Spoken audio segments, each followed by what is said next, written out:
Hello, I'm Brian, and I'm the Theoretical Gamer. Let's talk about horror games.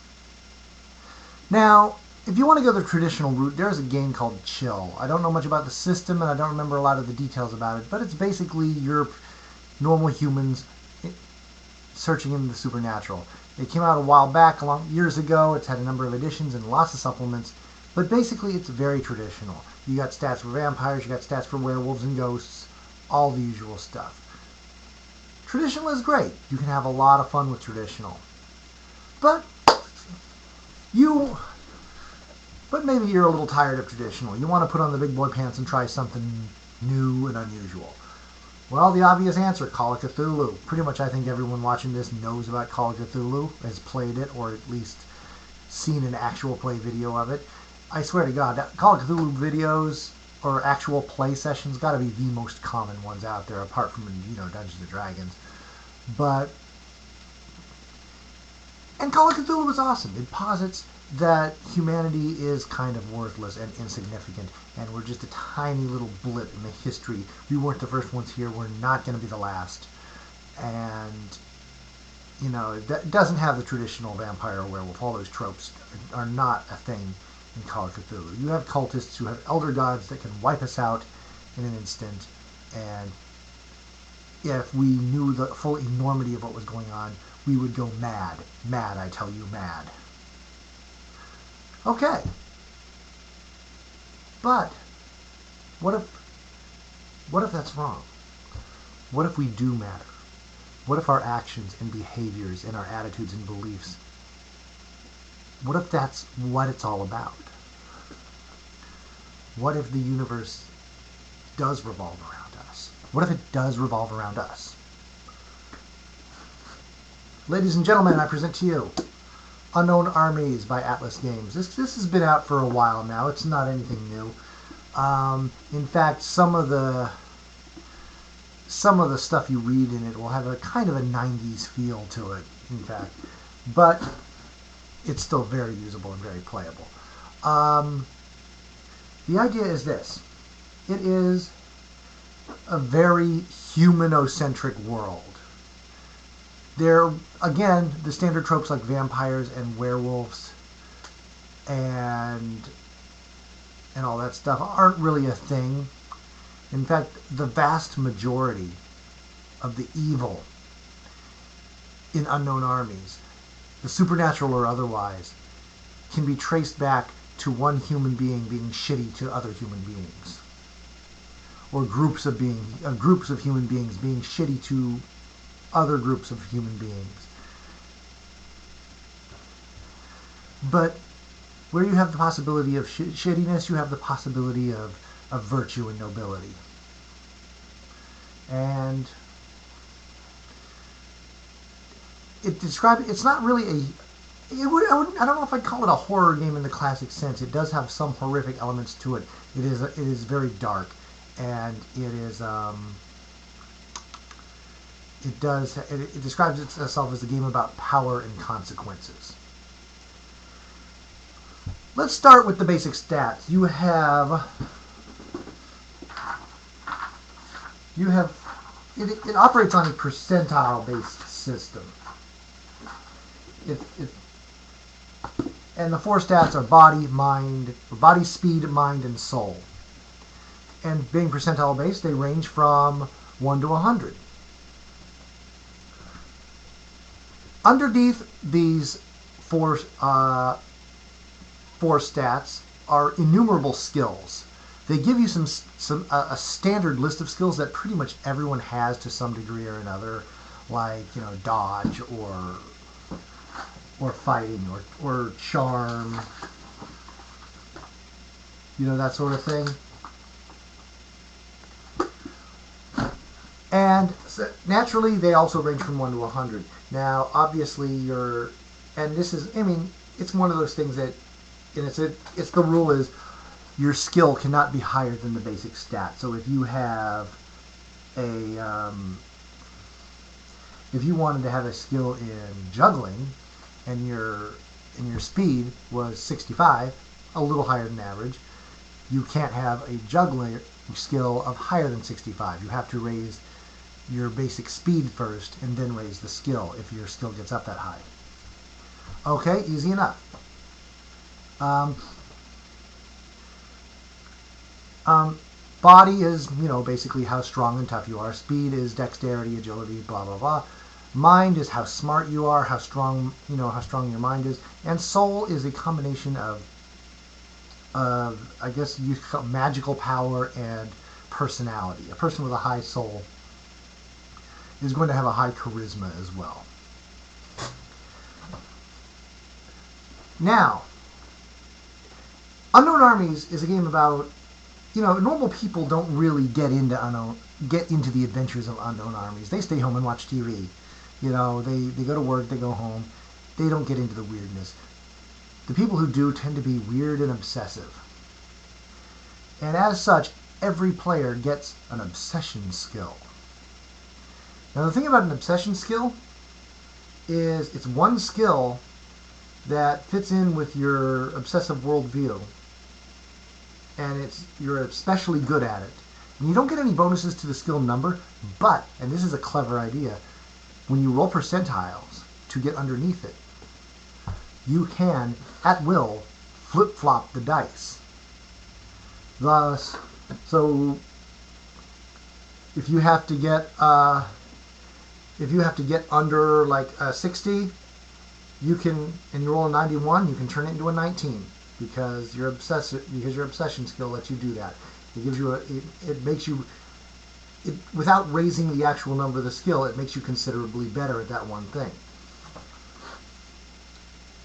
Now, you're also a passionate person. You choose 3 passions: a rage passion, a fear passion, and a noble passion. You basically write down on your character sheet what pisses you off, what scares the shit out of you, and what inspires you to be the best you can be. And once per session, you can either re-roll or flip-flop a roll relating to. You can invoke that passion if it's something relating to that passion. Pretty cool. Now, if you've played Call of Cthulhu, you know about the sanity score. And the sanity score in Call of Cthulhu is very easy. It's a number, and it goes down. And it can go back up a little, but for the most part, you're in a downward spiral, getting more and more closer to batshit crazy. I think the author of Unknown Armies actually worked in the mental health profession for a bit and knows a bit about things, so he created a more complex system of madness meters, which is a bit more complex, but it actually is cool and works. Instead of one score, sanity, you have 5 meters that can get hammered on. Let's see, what are they? They're violence, the unnatural, helplessness, isolation, and self. And basically, and then they give like examples of like 1 through 10 for each of them. So something might be, okay, well, make a level 2 helplessness check. Oh my God, they've been torturing you for hours. Make a level 8 violence check, right? Now you have 10 hardened boxes and 5 failed boxes. So if something hammers on your madness meter, you make a mind roll. If you succeed, you get a hardened notch. If you fail, you get a failed notch.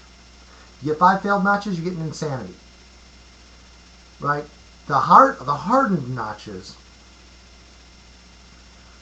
are basically, if you have like 4 hardened notches under violence, you don't have to make checks for 4 or lower. Level 2 violence check.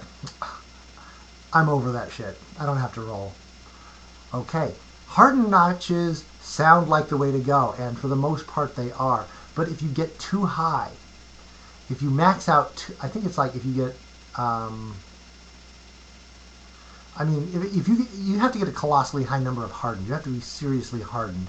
In game terms, you become what they call a sociopath, which means you can no longer, you're hardened to most shit, but you can no longer invoke your passions.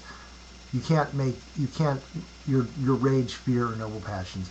You're just kind of dead inside. And there are ways in game to heal failed notches and lower hardened notches, but it's not easy, and it's that's just hard to get over. Now, what is the cosmology behind unknown armies? Well, it comes down to one thing: the invisible clergy.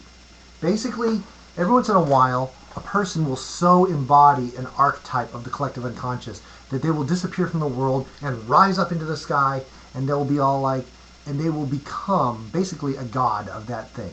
They will leave their humanity behind and become a god of that archetype. And some of these are obvious, like you have the mother, you have the fool, there's the masterless man. That masterless man is cool. He's the archetype of the guy who just basically, you know, he wanders from place to place, righting wrongs and then moves on. You're kind of Ronin cow. It was originally the kind of Japanese Ronin, but eventually turned into the sort of the wandering gunslinger, that sort of thing.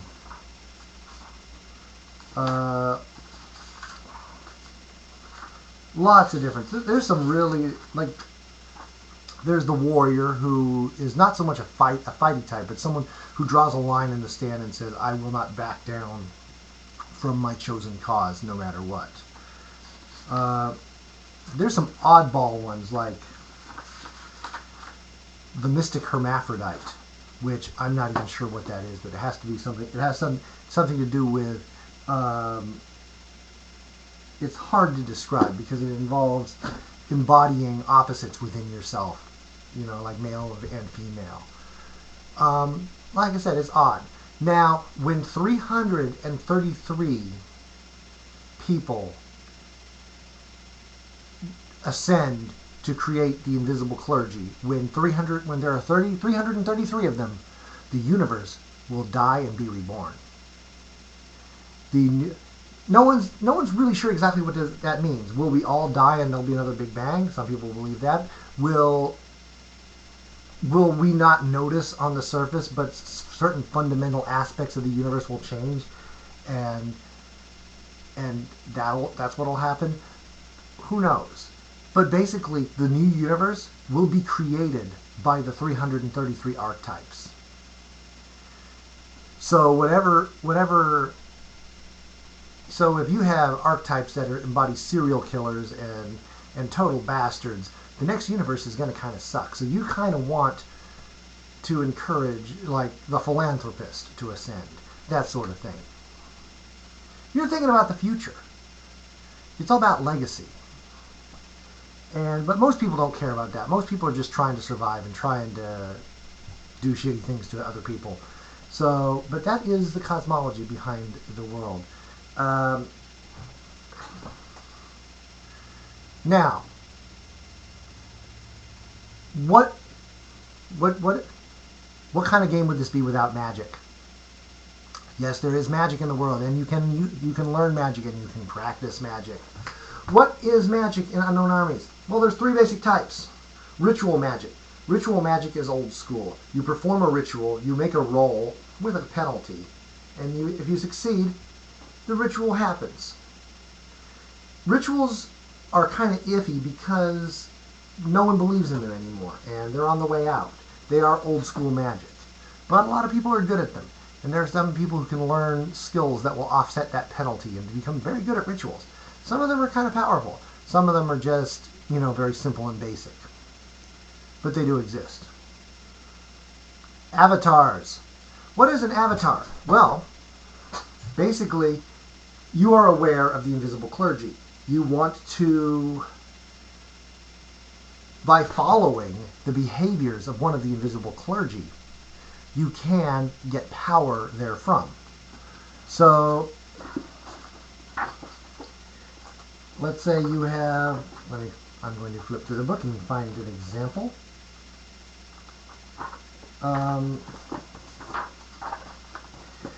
You decide you want to be an avatar of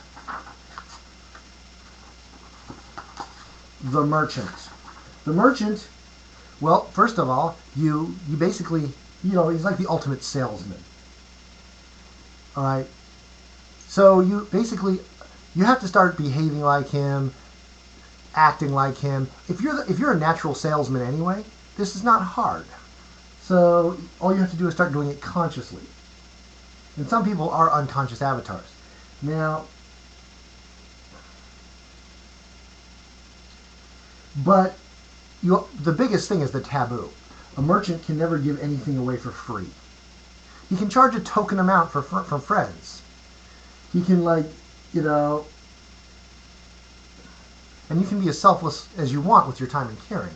But when it comes to money, you're not giving anything away. You are the merchant, and that's actually taboo. If you've built up like 55% in merchant, and you give something away for free, you automatically lose points in merchant, and you have to buy them again.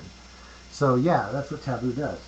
Now, again, as you raise up in merchant, you start unlocking achievements. You start getting new powers, and at the higher level, you can even make Faustian deals, I will, like, I'll trade the color of my hair for your ability to play piano. That sort of thing. Things that you shouldn't logically be able to do. If you get up to like 99%, well, guess what? You can become the God Walker, which is the living embodiment of that archetype on Earth. Okay? The downside is there can only be one God Walker, and there's usually competition. It's like becoming the Great Druid or something like that. There's other people wanting that position. But once you get that position, you unlock a final power which you get to define. Subject to Game Master approval. If you are, and it is possible that if you are doing the merchant slightly different, if you are deliberately doing your merchant in a different style, which is hard to define, but if you have a different idea of what the merchant should be, you can actually unseat the current merchant and send him spiraling back down to Earth and take his place. And then redefine the merchant according to what you want it to be. New powers, new stuff like that. Which screws over all the other current people who have merchant abilities. But hey, no one ever said this was easy. The final type of magic is avatar magic. Well, adept magic. I just finished avatar magic. My bad. Adept magic. In order to be an avatar, you got to be a little obsessive. In order to be an adept, you have to be batshit crazy.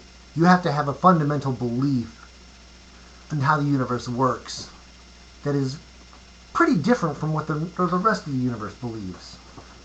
There are certain schools, and you get spells. And the way it works is, it's not like D&D where you get like X amount of spells per day and go pew pew pew. No. Every school has different spells. Every school has a different style. You build up charges by doing things that are intrinsic to your school. If you break a taboo, all your charges go bye-bye. And you have to start building them again. They're all kind of crazy. For instance, the Dipsomancer believes that there is power in being drunk. It's very easy for him to get charges. All he has to do is drink. Every shot or every beer gets him a charge. Right? It's also very, very easy for him to lose all his charges because if he sobers up. Right? But, then you get like the Entropomancer, who are also called Chaos Mages. They can do like all sorts of chaotic, probability-defying stuff, but in order to get charges, they have to take risks. It could, simple, like, minor charges, it's They have to risk money or humiliation or injury. To get a significant charges, you have to risk serious injury or death in some pointless way. Yeah.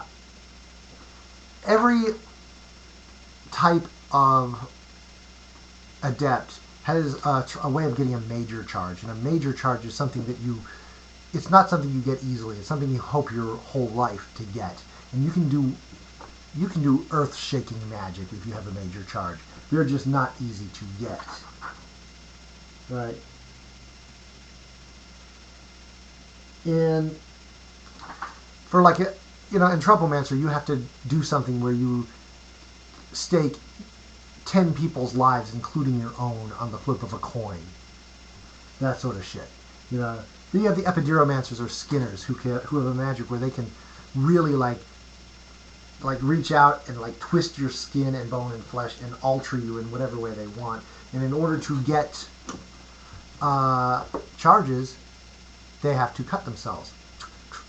They're cutters. So you actually have to give yourself damage in order to get charges. It's in order to get a major charge, you have to permanently fuck yourself up, like to put out an eye or something.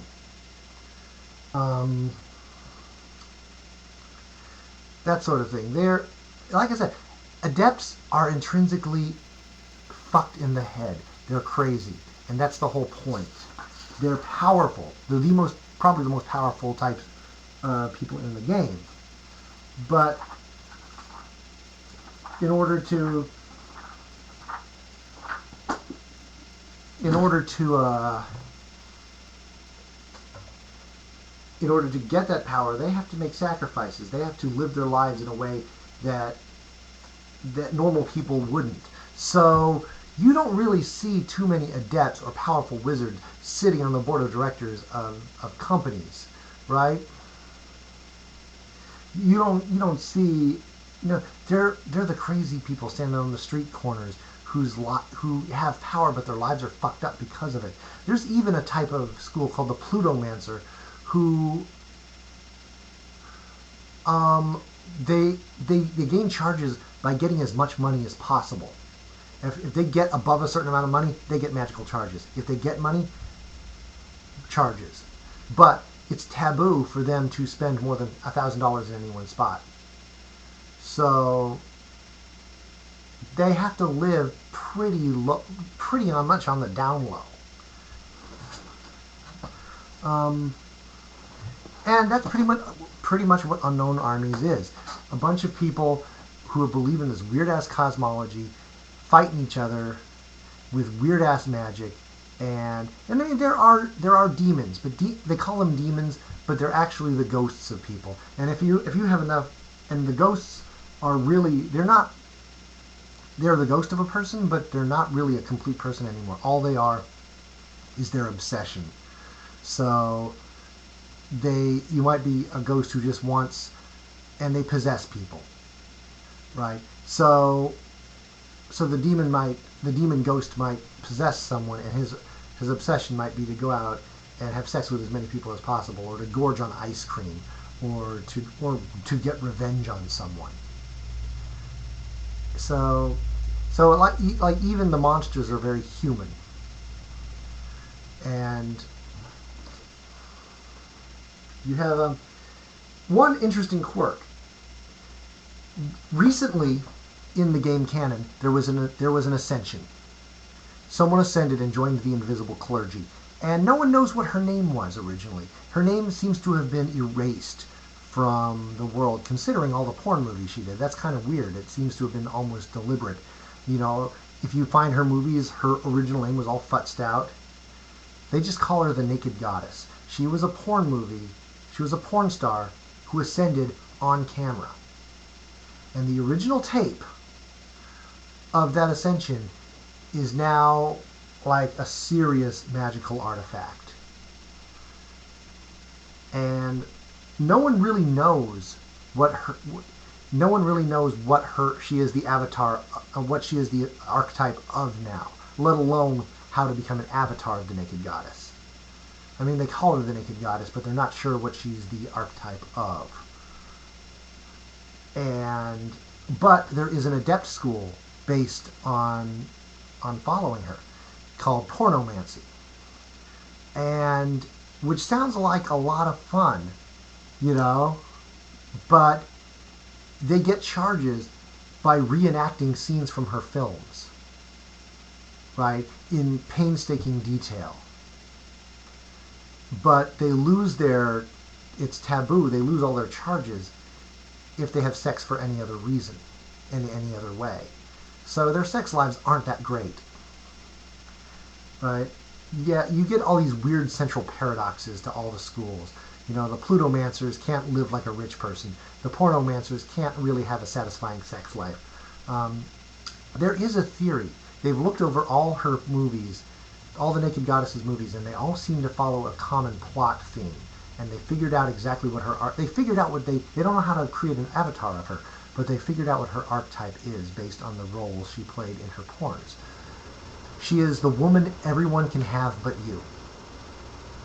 Yeah, you hate her already, don't you?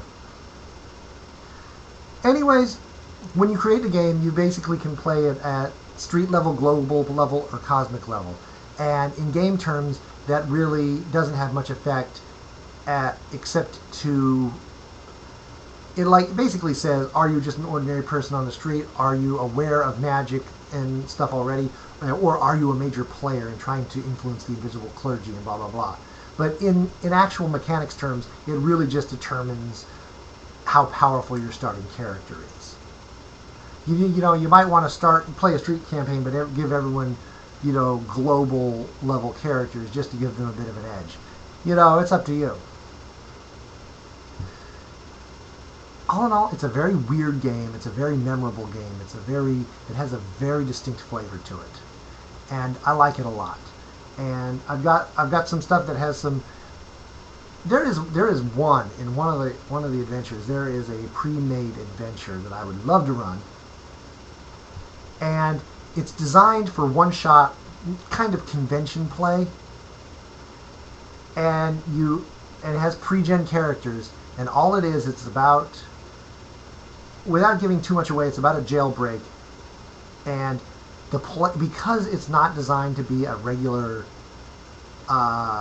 campaign style game, the players are not assumed to be on the same side. In fact, some of them are outright enemies, and not everyone. So it's possible that at the end, half of you guys will be dead at each other's hand. And there's not much plot to the story. All it is a situation. Dump them in a setting, give everyone their own motivations and personalities, and just let what happens. And I would love to run that. I'd get enough people in there to make it interesting. Ideally, I'd like to have every one of those pre-gen characters done, but that would be a full room. But be worth a shot. Anyways, that is my review. Unknown Armies. Look into it. Awesome game.